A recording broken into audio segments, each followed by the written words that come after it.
권력 관계가 전제돼야만 미러링이라는 운동 방식이 성립이 가능한 거예요. 권력 관계가 있지 않은 사람들, 오히려 나보다 소수자와 약자에게 혐오 표현을 쓰고 폭력적인 표현을 쓰면서 미러링이라고 할 수는 없는 거예요. 그러한 사례를 몇 개 말씀드리도록 하겠습니다. 그래서 아까 메르스 사태 때 만들어졌던 메르스 갤러리 말씀드렸잖아요. 이 메르스 갤러리에서 여러 가지 일들이 일어나면서 이 갤러리에서 독자적인 이제 홈페이지로 나오게 됩니다.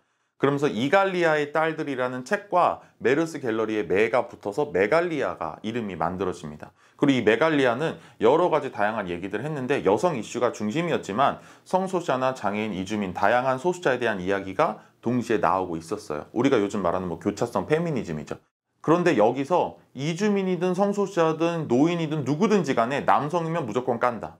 남자면은 다 욕먹을 만하다. 우리 적이다 라고 얘기를 하면서 남성은 같이 갈 필요가 없다. 다른 소수자성을 띠고 있더라도 남자는 남자다. 가해자다 라는 얘기를 하면서 게시물들을 만든 사람들이 있었습니다.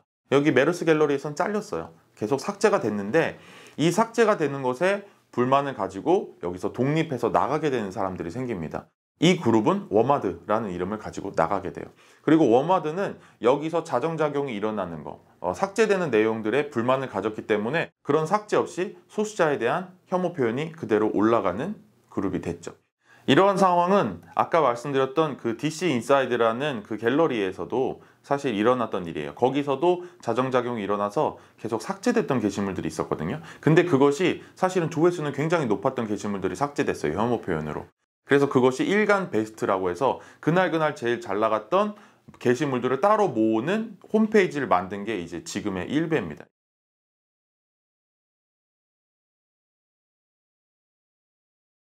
그래서 이런 일들이 메갈리아에서도 똑같이 일어났고 워마드로 독립을 해서 나갔어요. 그런데 이 워마드에서도 남성에 대한 미러링이라고 하면서 남성 중심주의 사회에서 여성에게 계속 일어났던 폭력성과 억압, 차별적인 이야기들을 미러링을 계속 했죠. 그래서 보여줬어요.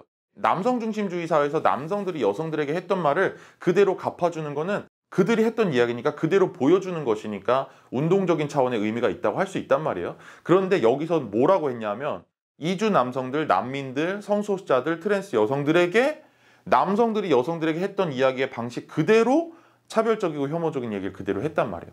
그리고 그 이유는 이들이 남자이기 때문에 라고 얘기를 했어요. 근데 그것은 남자이기 때문이 아니라 그들이 가지고 있는 다른 배경들, 성적 지향이나 성별 정체성, 그리고 이주, 난민, 다양한 소수자성과 취약성을 가지고 있는 것을 전혀 무시한 채 혐오 표현을 하고 비난을 했으면서 마치 남성에게 가한 미러링인 것처럼 이야기하는 오류가 있었다는 겁니다. 그래서 그것은 미러링이라고 볼 수가 없어요. 지금 이야기되고 있는 허버허버 5조 5억 이런 것도 마찬가지예요. 뜻 자체도 혐오 표현이 아니거니와 권력관계 역시도 남성들이 여성에 비해서 차별을 받거나 억압적인 상황에 있다고 할 수가 없기 때문에 미러링으로 여성들에게 너희가 우리에게 가했던 차별을 보여주겠다라고 할 수 있는 권력관계도 맞지 않는 거예요. 그래서 미러링이라는 용어 자체를 쓸 수가 없고 그 미러링이라는 운동 전략이 여기에 맞지도 않다라는 말씀을 드릴 수가 있습니다. 그리고 여혐, 남혐 논란이 굉장히 심각하죠. 그래서 여성 혐오가 무엇인지 이 개념과 뜻, 그리고 그것에 등치하는 개념의 남성 혐오가 과연 가능한 것인지를 이전 온라인 다양성 훈련에서 설명한 영상이 있어서 그 링크를 걸어 드릴 테니까 여기를 보고 오셨으면 좋겠어요.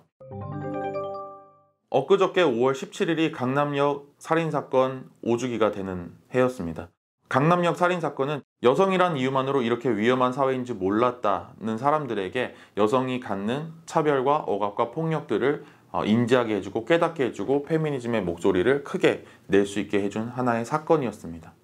그런데 그로부터 5년이 지난 지금까지도 여성들이 이야기를 하면 아직까지도 남혐이다 라고 이야기를 하고 여혐과 남혐을 등치에 놓으려고 하고 그리고 젠더 갈등이다 라는 프레임으로 두 성별이 마치 갈등을 겪고 있는 것처럼 충돌을 하고 있는 것처럼 여기게끔 만들려고 하는 사람들이 있다는 겁니다.